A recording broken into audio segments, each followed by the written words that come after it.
අපි මෙතන වගා මිශ්‍රණයට ගත්තේ කීවා වගේ මතු පිට පස් කර 10ක් කොහොබත් වියලි ගොම පොහොර ගත්තා. එහෙම නැතිනම් මං කිව්වා ඔයාලට එළු පොහොර, කුකුල් පොහොර එහෙමත් හොයාගන්න නැත්නම් කොම්පෝස්ට් ගන්න පුළුවන් කියලා.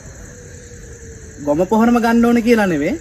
කුකුල් පොහොර, එළු පොහොර, කොම්පෝස්ට් නැත්නම් මොන හරි සත්ත්ව පොහොර. ඔය කැමති එකක් ගන්න පුළුවන්. අපිට හොයාගන්න පහසුවෙන් තියෙන්නේ මේ පැත්තේ ගොම පොහොර.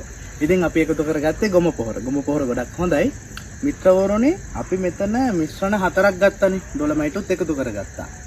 කොහොබත් එකේ විතරක් වගාව අපිට කරගන්න පුළුවන්. කොහොබත් එකේ විතරක් වගාව කරගෙන යන කට්ටිය ඉන්නවා.